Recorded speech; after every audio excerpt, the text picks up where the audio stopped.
ಮಾಜಿ ಮುಖ್ಯಮಂತ್ರಿಗಳಾದ ಎಸ್.ಎಂ. ಕೃಷ್ಣರವರ ನಿಧನದ ಹಿನ್ನೆಲೆ ಡಿ.ಕೆ. ಶಿವಕುಮಾರ್ ಅವರು ಸಂತಾಪ ಸೂಚಿಸಿದ್ದಾರೆ.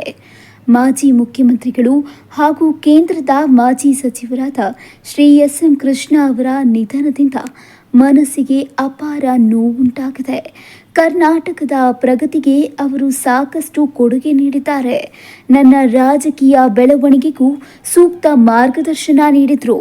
ಅವರ ಆತ್ಮಕ್ಕೆ ಶಾಂತಿ ಸಿಗಲಿ ಎಂದು ಪ್ರಾರ್ಥಿಸುತ್ತೇನೆ. ದುಃಖತಪ್ತ ಕುಟುಂಬಕ್ಕೆ ನನ್ನ ಸಂತಾಪಗಳು. ಬಿ.ವೈ. ವಿಜಯೇಂದ್ರರವರು ಕೂಡ ಸಂತಾಪ ಸೂಚಿಸಿದ್ದಾರೆ.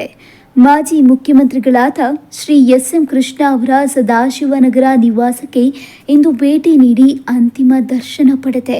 ನನ್ನ ರಾಜಕೀಯ ಮಾರ್ಗದರ್ಶಿಗಳಾಗಿದ್ದ ಕೃಷ್ಣ ಅವರ ಜೊತೆ ಕಳೆದ ನೆನಪುಗಳು ಸ್ಮೃತಿ ಪಟಲದಲ್ಲಿ ಹಾದು ಹೋದವು.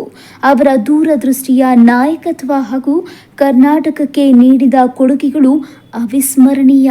ಮಾಜಿ ಮುಖ್ಯಮಂತ್ರಿ ಎಸ್.ಎಂ. ಕೃಷ್ಣ ಅವರ ಸಾವಿನಿಂದ ಆಘಾತಕ್ಕೀಡಾಗಿದ್ದೇನೆ. ರಾಜ್ಯ ಮತ್ತು ಕೇಂದ್ರ ಸಚಿವರಾಗಿ ಹಾಗೂ ಮುಖ್ಯಮಂತ್ರಿಯಾಗಿ ಕೃಷ್ಣ ಅವರು ಸಲ್ಲಿಸಿರುವ ಸೇವೆ ಅನುಪಮವಾದುದು. ವಿಶೇಷವಾಗಿ ಮುಖ್ಯಮಂತ್ರಿಯಾಗಿ ಐಟಿ-ಬಿಟಿ ಕ್ಷೇತ್ರದ ಬೆಳವಣಿಗೆಗೆ ಅವರು ನೀಡಿರುವ ಕೊಡುಗೆಗಾಗಿ ಕರ್ನಾಟಕ ಸದಾ ಚಿರಋಣಿಯಾಗಿರುತ್ತದೆ. ಮುಖ್ಯಮಂತ್ರಿಗಳಾದ ಸಿದ್ದರಾಮಯ್ಯರವರು ಸಂತಾಪ ಸೂಚಿಸಿದ್ದಾರೆ. ಮುತ್ಸದಿ ರಾಜಕಾರಣಿಯಾಗಿದ್ದ ಕೃಷ್ಣ ಅವರು ಅಜಾತ ಶತ್ರುಗಳಾಗಿದ್ದರು. ನಾನು ಕಾಂಗ್ರೆಸ್ ಪಕ್ಷಕ್ಕೆ ಸೇರಿದ ಪ್ರಾರಂಭದ ದಿನಗಳಲ್ಲಿ ನನಗೆ ಮಾರ್ಗದರ್ಶಕರಾಗಿದ್ದ ಕೃಷ್ಣ ಅವರು ಸದಾ ನನ್ನ ಹಿತೈಷಿಗಳಾಗಿದ್ದರು. ಕೃಷ್ಣ ಅವರ ದೂರದರ್ಶಿತ್ವ, ಶಿಸ್ತುಬದ್ಧ ಜೀವನ, ಸಜ್ಜನಿಕೆಯ ನಡವಳಿಕೆ ಮತ್ತು ಅಧ್ಯಯನಶೀಲ ಪ್ರವೃತ್ತಿ ಉದಯೋನ್ಮುಖ ರಾಜಕಾರಣಿಗಳಿಗೆ ಮಾದರಿಯಾಗಿದೆ. ಅವರ ಅಗಲಿಕೆಯಿಂದ ನೊಂದಿರುವ ಅವರ ಕುಟುಂಬ ವರ್ಗ ಮತ್ತು ಅಭಿಮಾನಿಗಳ ದುಃಖದಲ್ಲಿ ನಾನು ಭಾಗಿಯಾಗಿದ್ದೇನೆ.